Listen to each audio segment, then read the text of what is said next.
So a couple of things that came up really is part of why I think this class is so important is, as I mentioned before, this is not about a bat mitzvah in the same way as most families and most 13-year-olds think of it as I've got to have this ceremony and I've got to do a special, certain things, which means I'm going to read Torah and Haftarah and learn some prayers and give a speech and all that. And even with the children, I oftentimes talk about bar and bat mitzvahs in very different ways and talk about how they should look appropriate for the individuals and not really be cookie cutter and everybody's don't have to be exactly the same thing. And I know of some communities that are really doing broader stuff with bar and bat mitzvahs, talking about what are ways and avenues that people connect with Judaism that's not just religious school and it's not just services, which are important things, right? But that's not all of what people's connections to Judaism can be. Something that Kate had said, and now I have to think back about what it was.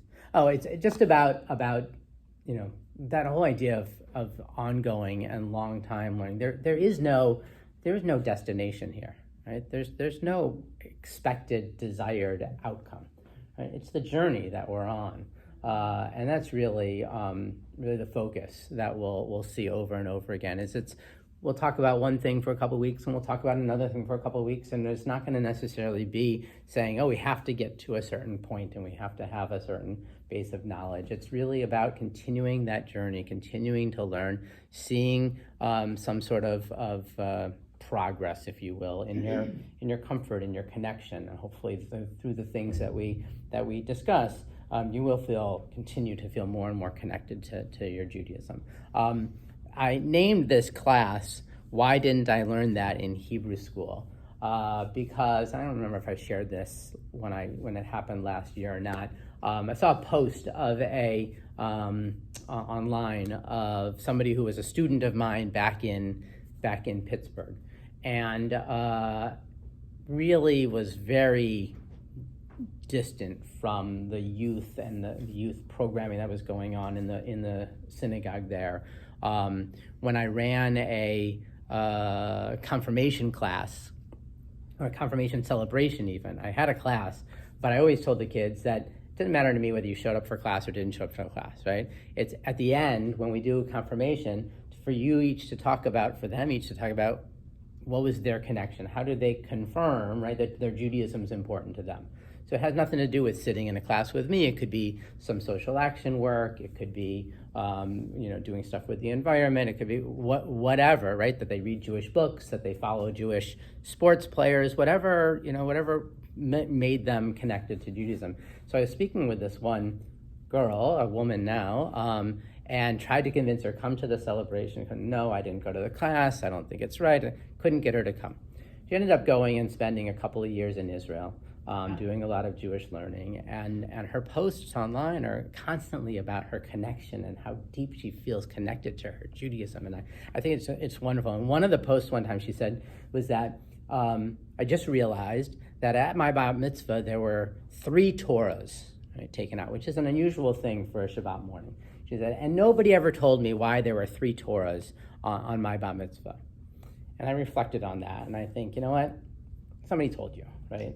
But you were 13, right? And you were sitting there like this, right? And there's so many things, even people who went through religious school, that they were taught, right? But that doesn't mean that we've retained it. That doesn't mean that it became an internalized part of us, right? And really made a personal connection to it. So we have to learn it again, right? So some of the things that we're going to talk about, maybe things that are brand new. Some of the things might be things that you've learned before and be like, oh yeah, they did teach me about it. I do remember that, and whatever else. So we're going to have a lot of different experiences around it here. So I wanted to start with just the idea of learning. This point.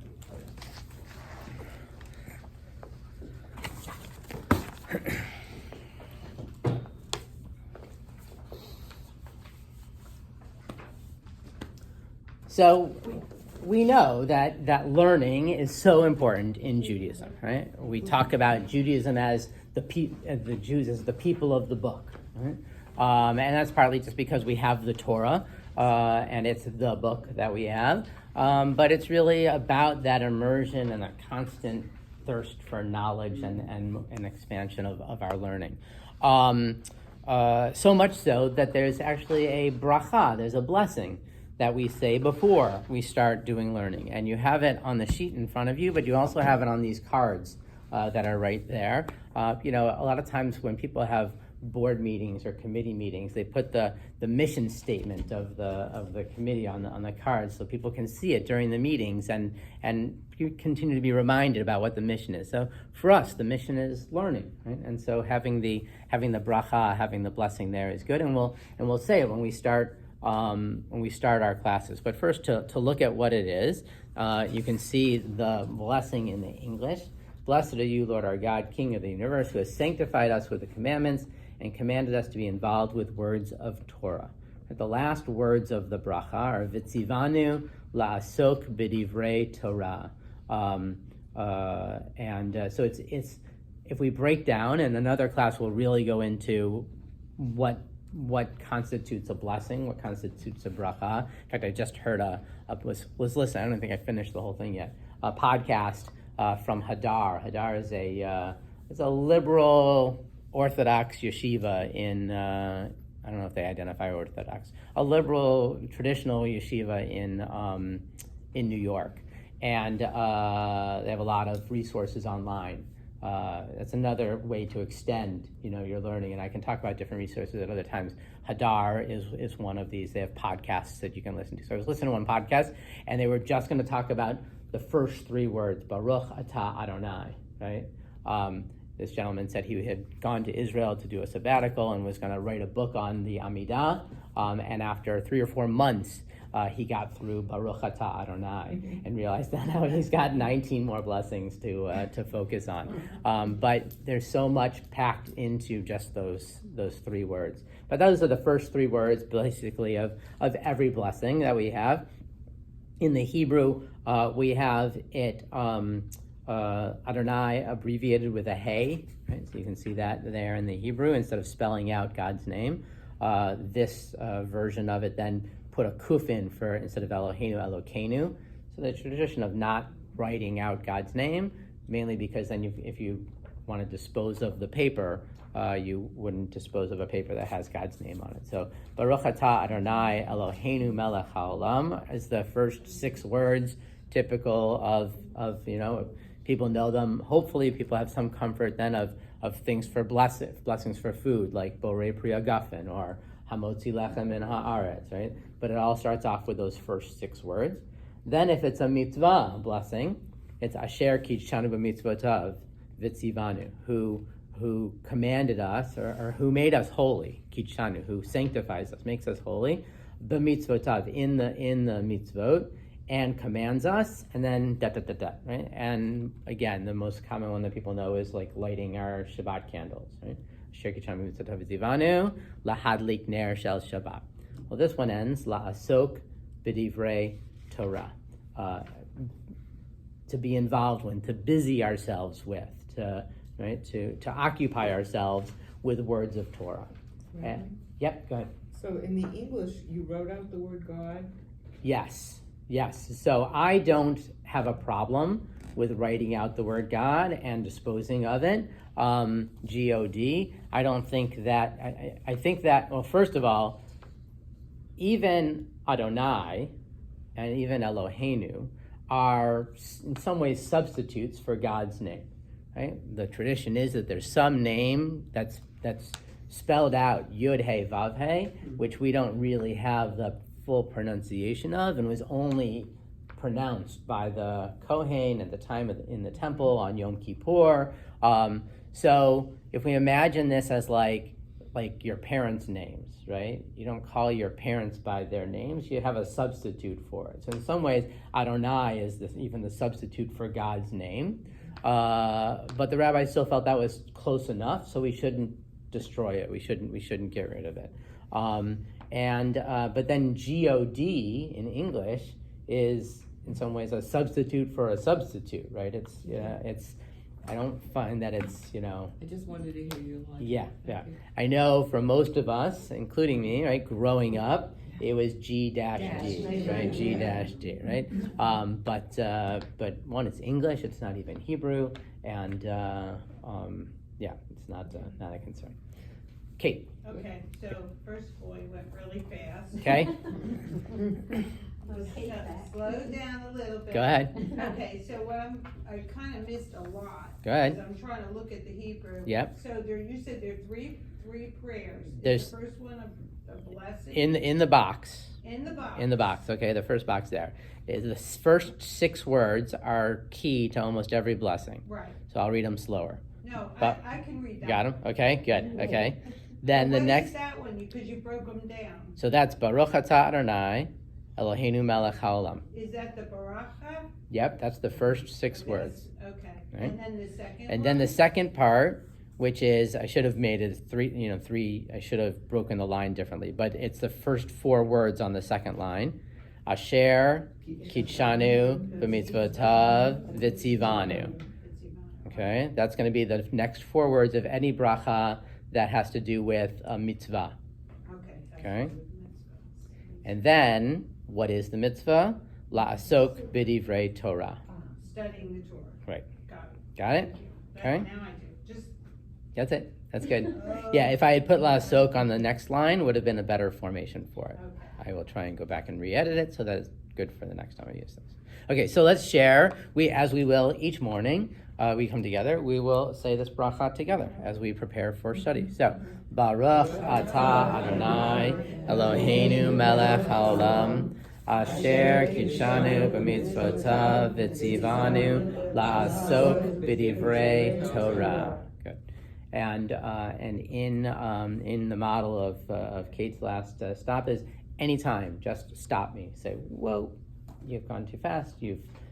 Especially if I was just in Boston last week for a seminar. That's why we didn't end up starting last week, for a seminar on basically Musar, a stream of Jewish thought about personal growth and development, but it's towards the goal of then doing action in the world, social action and organizational change.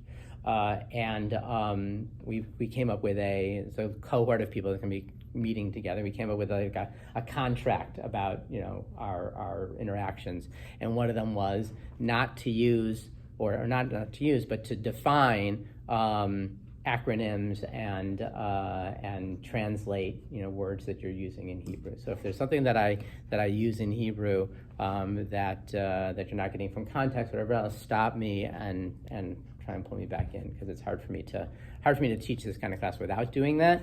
But I know that it can leave people behind, and we don't want to do that. So we're busying ourselves with Torah, and we're going to do this regularly. Now I've got a series of different texts that'll bring up, each one will bring up some different questions and some different ideas. Sue, you want to read the next section? In English. Yes. And the Yes. I think there's a value in having the Hebrew, so I almost always will have. Without vowels. Yeah. So I almost always will have it for us. Sometimes, even if it's just me going and saying, "Oh yeah, let me see what it said in the Hebrew and how I translate it," like that's. And also, a lot of the translations aren't necessarily mine, but I get them from other places. But I also think there's a I don't know, on some level, a goal, right, to work towards, to be able to be using the Hebrew. Right? So, go ahead. And there already was an incident in which Rabbi Tarfon and the elders were reclining in the loft of the house of Nitza and Lod, when this question was asked of them: is study greater or is action greater? Okay, before we go on, what do people think? Which is more important? Which is better? Study or action? I think action. Okay, why? I've always told people, well, as a teacher and as an educator, I've always told parents and the students, your kids will do what you do, not what you say. Okay, So they will Okay. model after you. Good. So I Okay. think it's more important to model it. great. Okay, so there's something about and in fact, just But you wouldn't know just about it the without- opposite. Sometimes we have the do what I do. Oh no, it's just the opposite. It's just the opposite. No, it's- But that's right, it. right, But, right. but you wouldn't know what the action, you wouldn't necessarily, it's prefaced on study. Right. But I think the action is more Okay, important. so that's in my the opinion. question. Okay, Iris, we'll go around. Well, a couple of things. One of my outlier daughters, who's a therapist, has said to me, I tell my clients or my patients, your children are watching you in terms of your actions. But she You looked read ahead. down to the bottom of this piece. And I'm sitting here, and one of the things going on in my mind, I've always done a lot of reading. I now have time to do even a little more. And one of the things, Kate, I'm going to talk with you about your Hebrew.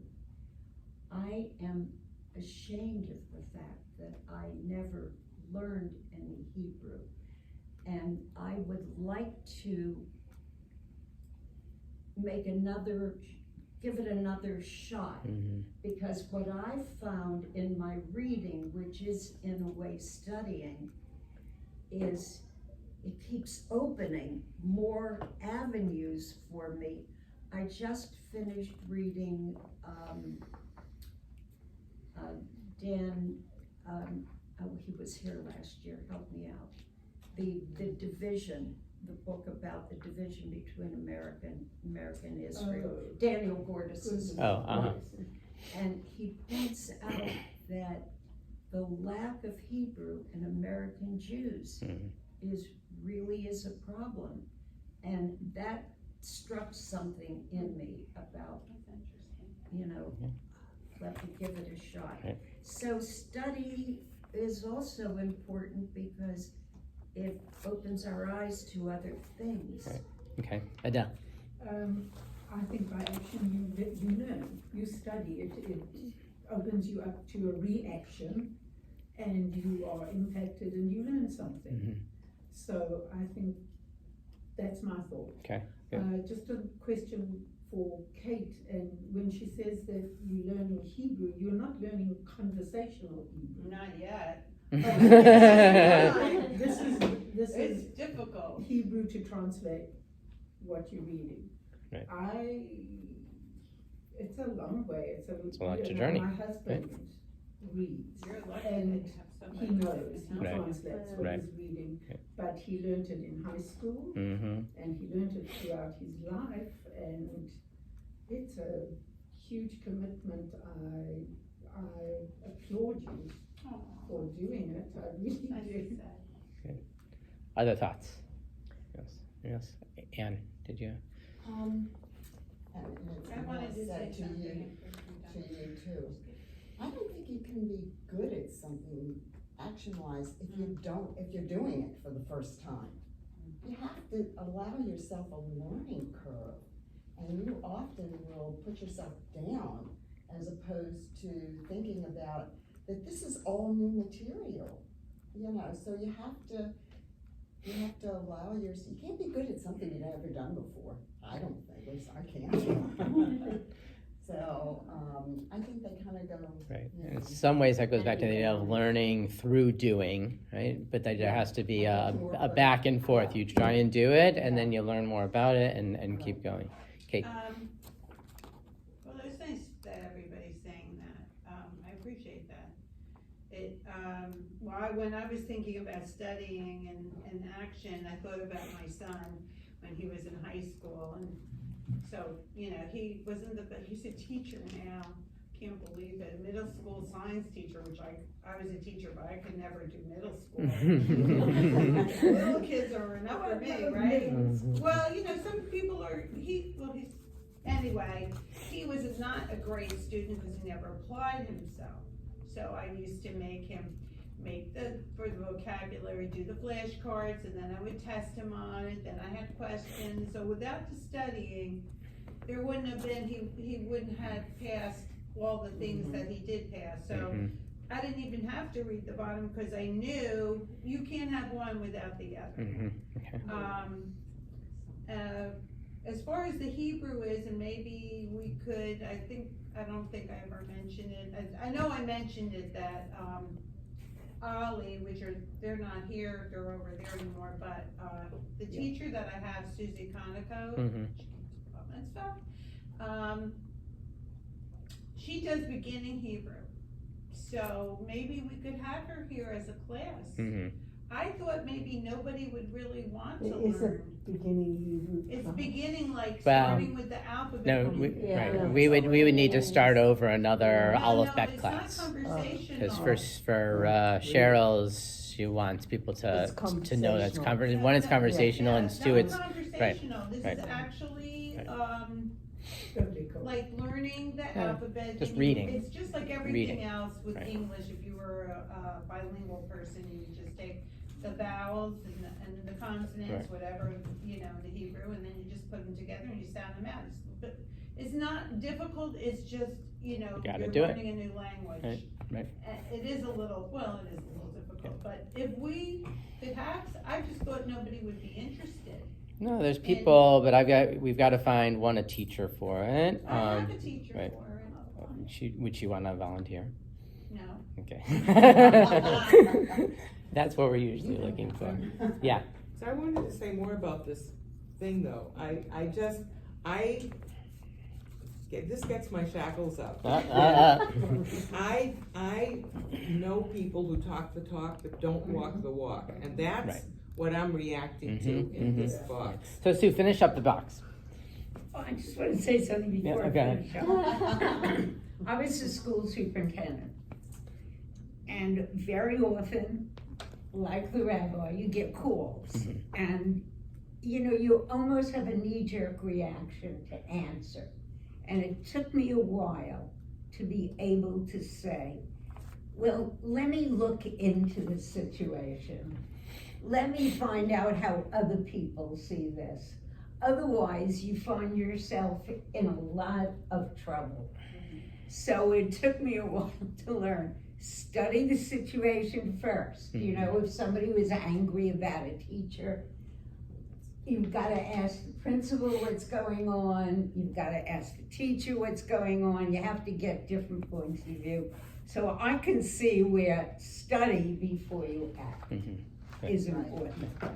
So most people, I'm sure, have grazed, yeah, down to the bottom to see what it is, but finish up for us. Rabbi Akiva answered and said, study is greater. Everyone answered and said, study is greater as study leads to action. Yeah, I think we skipped Rabbi Tarfon, but that's okay. Rabbi Tarfon answered and said action is greater, right? So we certainly see different opinions within this text, right? Rabbi Tarfon says action is greater. Rabbi Akiva says study is greater. And then everybody, we don't really know who this everybody is, answers and says study is greater because study leads to action. I think hearing what you're saying, Ronnie, is study is greater if it leads to action, right? Yeah, right? It always has to be the if, right? And study is greater because then the action that we do, assuming that we do, is informed, right? Has more behind it, right? Things like that. And I think that people say that a lot. Even people who have been regulars in synagogue life say, "Well, I've done this for my whole life, but I don't understand why. I don't know the meaning behind it. It doesn't mean anything to me." So having the knowledge there is important for that as well. So we see this tension. I think it's not surprising that in some ways they come down that study is greater, even though it's still tied to action, because it's the rabbis, right? And they're putting together these texts, and they want people to they've got to promote themselves. So it's not so surprising that it comes down on that way. But in some ways, we clearly see that they're not independent of the other. that if it was just study, then it's somewhat meaningless. As much as just action is meaningless if you don't understand. Okay, on the next page, from Makot, similar to the first one, where if there's a name of a text and then a number followed by an A or a B, that's from the Talmud, and we'll get into more of the where the books come from and all. But the Talmud is around the 5th century. It is redacted around the 5th century. There's a Babylonian Talmud and a what's called the Yerushalmi Talmud, or sometimes it's called the Palestinian Talmud. But most of the texts that we come from are from the Babylonian Talmud. That ended up being seen as a more authoritative. So this one is from Makot, 10a. So that's the paging. Iris, go ahead. Ravina. Ravina says, I was sort of reading through and Good. only half listening. Okay, go ahead. Okay. No worries. Ravina says that there is a different interpretation of the verse cited earlier.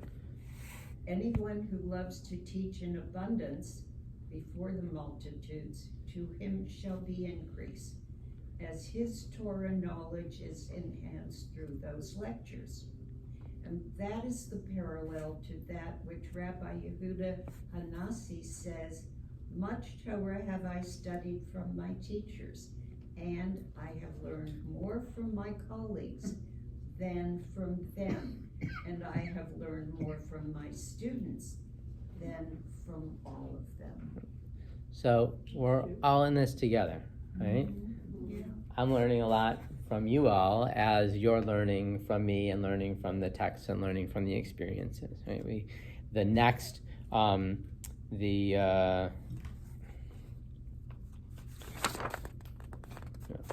I didn't bring it.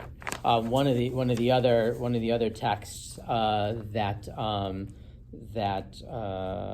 is in Pirkei Avot asks who is a wise person, and the answer given is someone who learns from everybody.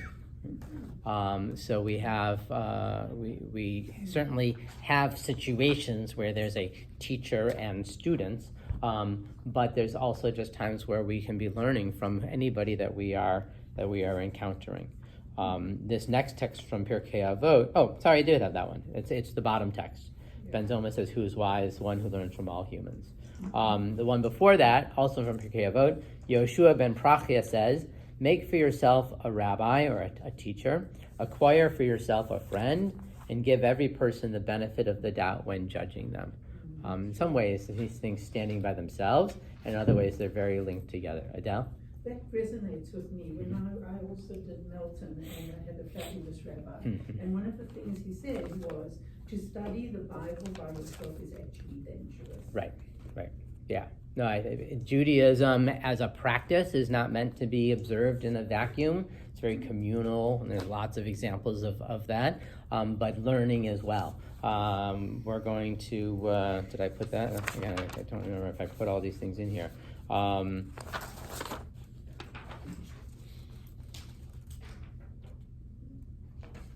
Yeah, I might not have put that in there, but there were a couple of texts that I was looking at about that, needing the interaction, needing the partnership around it, and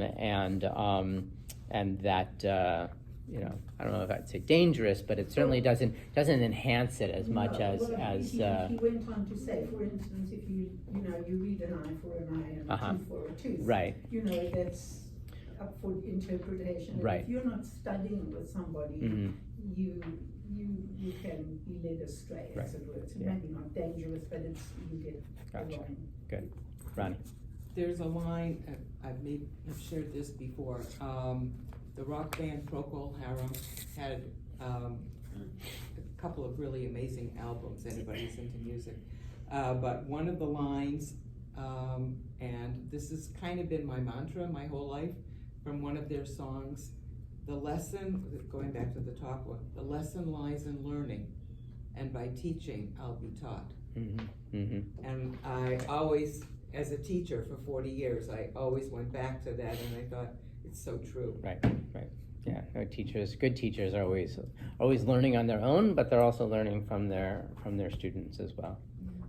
You know, with that same philosophy, one of the techniques we had with children who were having difficulty learning is what was called cross-age tutoring, where you'll have fifth graders work with second graders Right. on certain kinds of things.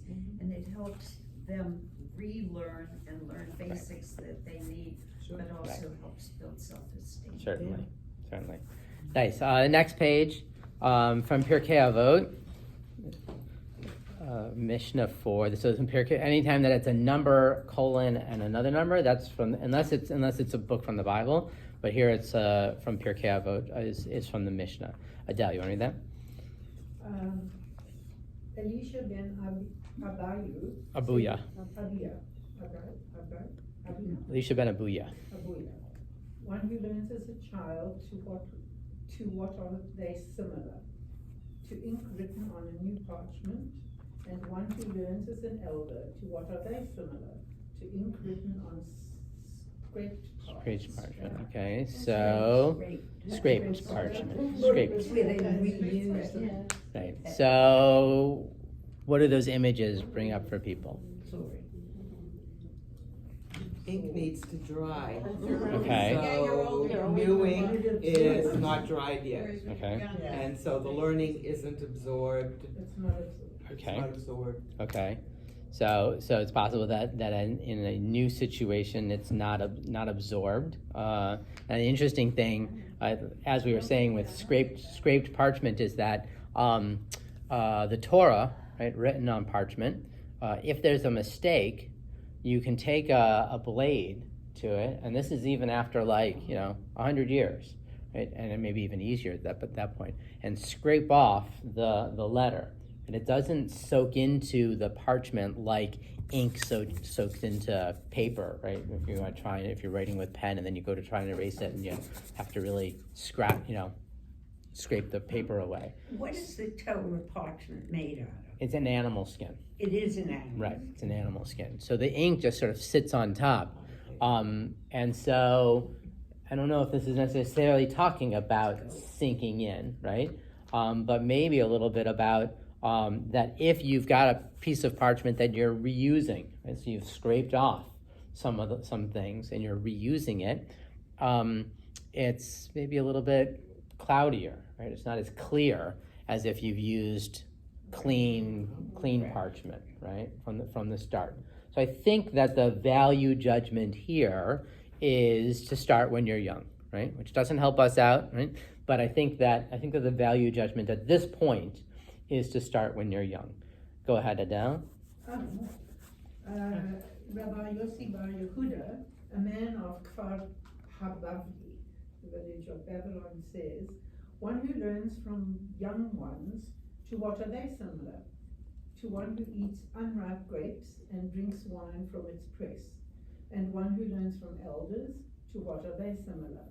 To one who eats ripe grapes and drinks aged wine. Okay, so which are they valuing higher here?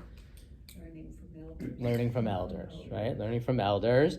Their knowledge, their ideas are more refined, right? Are aged. They've ripened, as opposed to learning from somebody young. So if we bring those two together, right? Somebody who learns when they're young, right? We then have to sort of wait for it to ripen, right? Later on.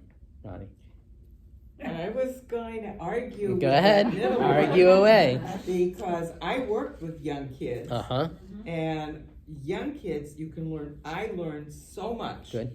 From their innocence and how they looked at things, that elders had a different, a bitter, perhaps a totally different take on some of the things that I could learn from the joy of young kids. Good. Let's jump. Just because you're saying that, let's jump to the back page. We'll come back again, but go for a second to the back page from I Maimonides. just want to say something. There's that saying, you can learn. What is that? You can learn You can't teach an old dog new Yeah, but tricks. you can teach an old dog new tricks, you can. You can. Yeah, you can. Right. That's right. You can. Yeah, you have to coach them. Come on in. Join us. Come on, have a seat over here. We've got more papers around. Somebody have extras around? Here you go. So if you jump to the back page just for a moment, just because I think it ties in with what Ronnie's saying. This from Maimonides, philosopher, says, people like the opinions to which they have been accustomed from their youth. They defend them and shun contrary views.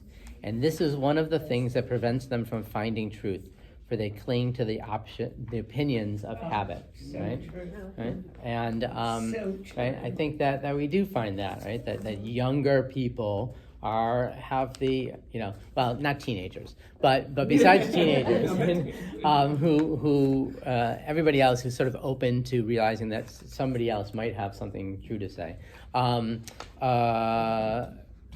Younger people are, have that sense that, I've got more to learn, right? And other people have things to teach me, and I'm not set in my ways that maybe older people are. So I hear what you're saying, and I think what we should do, right? And some of these texts, right, I brought thinking like, well, these are things for us to keep in mind as we go through this journey together, right? Is that to be open to new ideas, right? To be open to being challenged. That somebody else is going to share something that might at first not resonate with you or seem contrary to something that you believe. But I think that we will all grow more and learn more if we're open to different ideas, and not just assume that we have the truth. Once we get to a certain age, really, it's so much more comfortable. Of course, it's to comfortable. Be what we are, and then to start changing. And Right. This isn't saying you have to change. I know. But it's saying be open to hearing some other thoughts and views on some things. Go back. Little resistance here. Sheila, I just wanted to say, I'm just thinking about the fact that if you're not open to change, then the world doesn't change. The world is changing around you. Oh, yeah. And so if you're not open to, there's a saying, now, again, I gave a black, but about don't change forget it. But I'll bring it the next time. It's a saying about making changes, but if you're not open to change, and the world is changing around you, you're going to get left behind. Then you're actually atrophying yourself mentally. But it's so much easier. It's easier. Well, change is difficult. Change Yeah. is hard, Right. especially if you've been Yeah. thinking one way for 80 years. Yeah. Well, but As if a you therapist. get too caught up in your own worldview, Yeah. and you're not open to other people's perspective, then it becomes very difficult to avoid conflict. Right. When you have young grandchildren, though, you need to change because, Right. especially my age, because then they leave you behind. Right. I mean, That's I also hate the true. computer, Right. but my grandkids say I have to learn. You so have you to learn. Right. So Right. you do change with time, and otherwise you're left behind. Go ahead, But Sue. it is difficult. Oh, yeah, I Yeah. have said that, it's difficult. What isn't difficult? Anything Well, worthwhile is I knew usually Anything been worthwhile, hard. that Right. you learn. That's why we're all here. Yeah. It was Well, so easy for you all to I worked do. as a principal for a superintendent of schools, and then I became assistant superintendent. He called me up one weekend, and he said, Sue, I don't know how to get the guidance counselors out of their offices in the high school. They close the door, the kids don't feel they're open to it. So I said, it's a change. You're gonna have to go at it slowly. But he wasn't that patient. So what he did the next weekend is he took the doors off the and then he put their desks in the cafeteria. And he spoke to me later, and he said, what do you think and I said, God help you. That's But it really, worked. that's going to an It worked. extreme. Right. You know, I think, change is difficult. But I think that, just like you described the bat mitzvah girl, okay? I think as we get older, and, well, I can only speak about myself. I think as I have gotten older, I have realized how important it is to listen to differing opinions. Oh, absolutely. Because I learn at those times. And to me, that's one of, not everything about getting older is so wonderful. But I think that for me, Better than that the I have alternative. learned that of listening to things that are new and different and not just, saying, no, Right. discarding them immediately. Right. Has been, for me, one of the advantages. So the I just wanted to say one thing, just one thing. And maybe it's easier if you don't say the word change, but you think of it as modification. So develop. modification Good word. is what you already have and incorporating perhaps parts that are new, as opposed to change, which feels to me like, closing a door It's an and. aggressive word, Right. changes. Linda. Yeah. I'm a very weird person. Oh, okay, I'm late, so I'm Linda, sorry I'm late. Long story, we had no electric, the alarm didn't go off, and I was okay. up past 2:00 and, anyway. And this means a lot to me, so I'm so sorry, but, That's okay. I break the mold because I always I was a seeker of different things, I always, and so, like, for a million years, I was raised Catholic, but it wasn't enough, so I studied all the religions, and then I became an interfaith minister, and then I'm here, converting here, and, for a million years, I was a Republican and all this, right?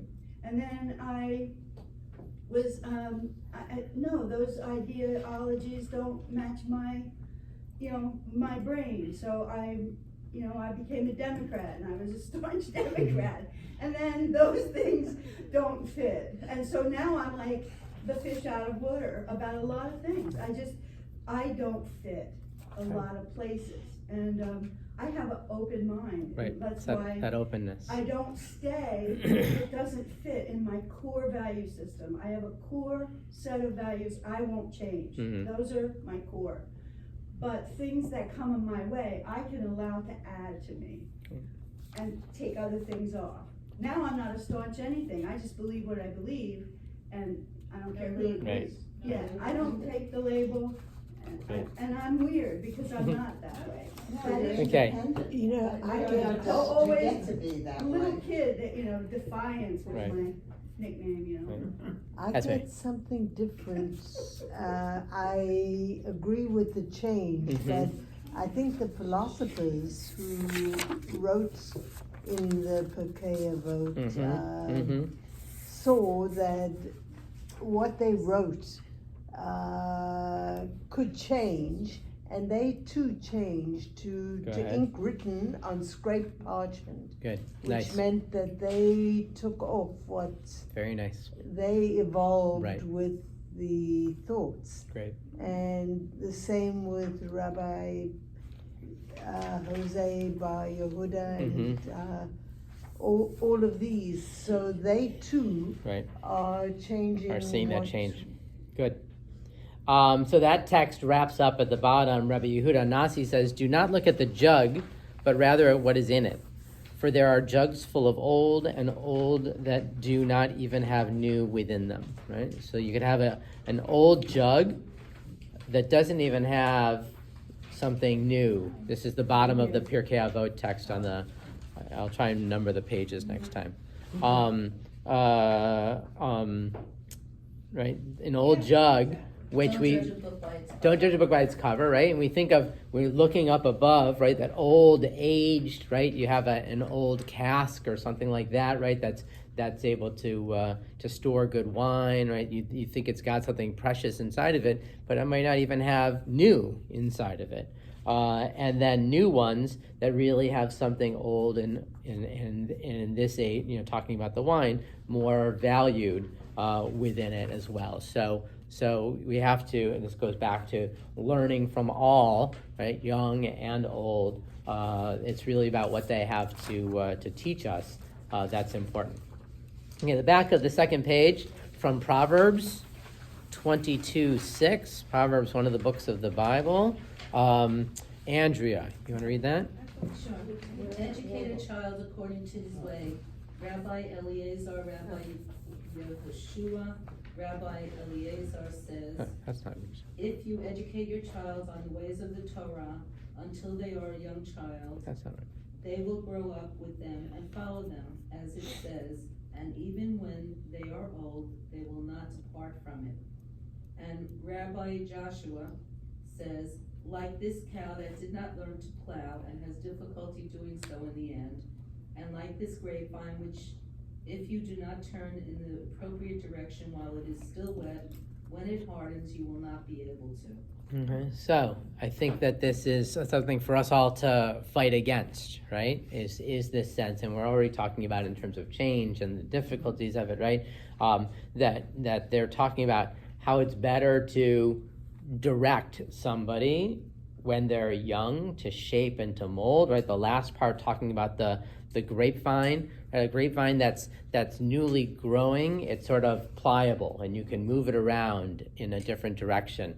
But once it hardens, right, grapevines get all much more woody after a while. You can't, right? You try and bend that and it's gonna snap. And so again, this is, I think, a cautionary text for us about, because we're in that place where we might be more set in our ways, right? Older, less pliable. And I'm hearing that tension, right, amongst people, and they're sharing some thoughts about whether they feel that there's this ability to, what was the word? Modify or not. Okay, to modify or not. Okay, the last text. Here we go. We're going to wrap up in just a minute because I think this is important for us. The Ben Ish Chai, and you've got his dates there, living the end of the 1800s to the beginning of the 1900s. A Sephardic rabbi in Baghdad says, in his commentary on the Haggadah, he almost asks jokingly, why can the Seder service and Pesach only begin with questions asked by a child?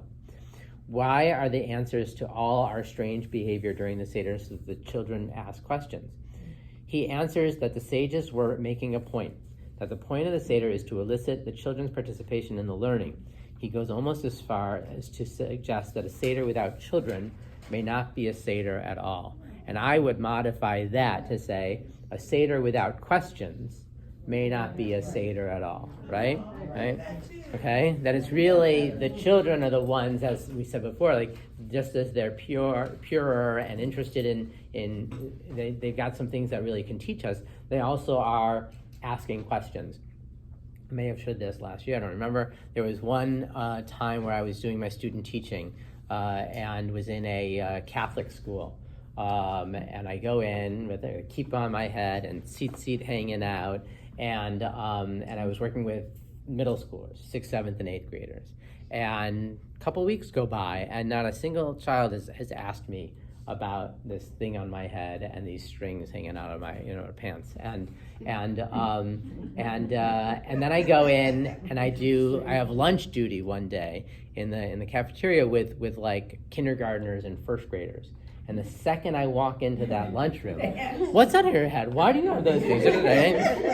The middle schoolers have gotten to this point where they're told not to ask. I mean, whether they're told or not, there's this don't ask questions, right? The wonder is gone for one, and the concern, oh, am I going to embarrass somebody, or is it embarrassing that I don't know, or whatever else, right? That drive for asking questions and that thirst is sometimes washed out of people. And so you know, it's not about, but it doesn't have to only be about age, right? It's about the questions, asking the questions, and hopefully, endless why. yeah, why, Why, you know. So hopefully you'll feel comfortable to ask those questions, to ask the why as we continue on our journey. I Andrea. was just gonna say, I think with middle schoolers, because they're beginning to come into that we, Mhm. as opposed to the they and the I, Mhm. that if one doesn't ask, nobody will ask. Right, You sure. know what they're probably doing, asking each other, why do you think he's wearing that? They might, right, they might, right. They wouldn't, you know, they're a Right, group, and right. they're just beginning to get that we mentality. Right. So And once I opened it up to Yeah. them, right, finally I went to the teacher and I said, no one's asking about this. Like, I think that we should have a conversation. And once I opened it up, then they were freer to ask more questions and more questions. My husband was in the army, and he went to ask a question and got shot down. Oh, yeah. By a sergeant. And so he said afterwards to the guy, he goes, how come I couldn't ask a question? He goes, you're not a free man? Those are different situations that we're in No, but you're not, sometimes. the Right. basic form of freedom is to Right. be able to ask Ask a a question. question. No, that's why it's tied in with Passover. Yeah, I Right. love it. That's right. I mean, it made so much sense to me. Thank you all very much, and we'll see you next week. Wrap up.